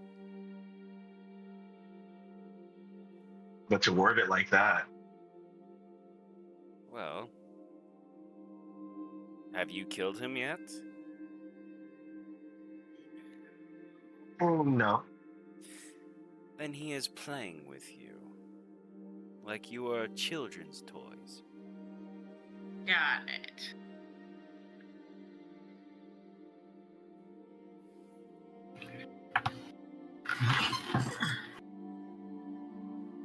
Alright. I'm just cat plushie now. It's fun. By any chance, have you had a Taroka deck? Have you had a Taroka reading? Indeed, we have. Oh. Then, do you mind sharing with me of what your reading was? Mm, I don't have the notes on it, so I'll have Fibblestib repeated to her. Alright. So, you guys tell her the reading. The first one, this card tells of history. Knowledge of the ancient will help you better understand your enemy. And she goes, yes. Yes. Did she say? Did the card reveal where? And you said it said the diviner. Look to the one who sees all. The treasure is hidden in her camp. She goes, oh. So you met with Madame Ava? Indeed, we have. Ah, and did you find the treasure? I believe that we found the treasure. Yes, it was the Book of Strahd. And I'll say believe because we can neither confirm nor deny it. it's literally a journal that you found just randomly in the camp. A journal written by Strahd. Oh, fair enough. I'll hand her, or I'll have Fibblestib hand her the journal. And she goes, "Oh, I don't want to even touch that. It is not mine." And you tell her the second one. it says this card tells of a powerful force for good and protection, a holy symbol of great hope. And you guys tell her that it showed the monk. The treasure you seek is hidden behind the sun in the house of a saint. Oh. So the Abbey house? And she That's goes, potentially the meaning. she goes, oh, that means it could be here. So you must understand why we wanted to investigate the barracks. Possibly. Although adventurers like you going through the tour, I can imagine you'd be curious. Did you go into the haunted hospital? Not yet. It's on our list of places to visit and investigate. Why? All there is shadows. Yeah, there may be some things that may be hidden, unless it's here in the barracks. Unless maybe it's potentially you. That's a good point. But anyway, back to the code reading, and you tell her the third one, and the card. She goes, "Oh, lies in a dragon's house, in hands once clean and now corrupted. That could possibly be referring to Argan's Volstolt."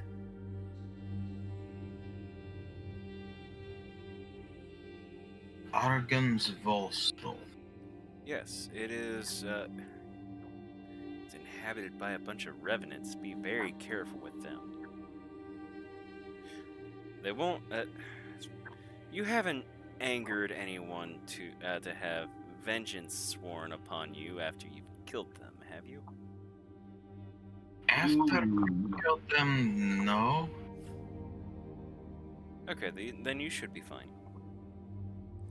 So there was a hag that said that we hadn't seen the last of her, but she was very much alive. Oh, well, you shouldn't need to worry about her then for a long time, if at all. And you tell her about the last two cards, and she's not entirely sure what exactly they mean.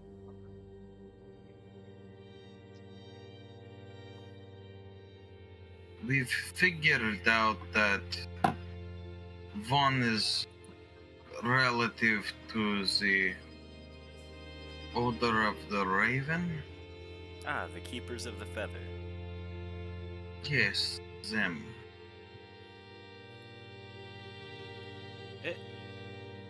It could very well be. But and she'll actually look out one of the windows. She goes, "It is getting late. I shall send the abbot. I shall send the abbot out, and let him know that you will that you'll all be staying here in the barracks, if that is all right." We would very much appreciate a place to stay. And the abbot will insist on continuing the tour, but he is very. He will be happy to even do it in the morning. So, and she goes to the door, and she lets him know, "Hey, they're staying the night here. You can go do what you were doing." She closes the door, and she goes, "Okay. Now let's rest." And with that, we're going to end the session there. All right. So, thank you everyone so much for watching, for those of you who did watch and stayed. Be sure to join in a couple of weeks where we will pick up where we left off. With that, have a good one.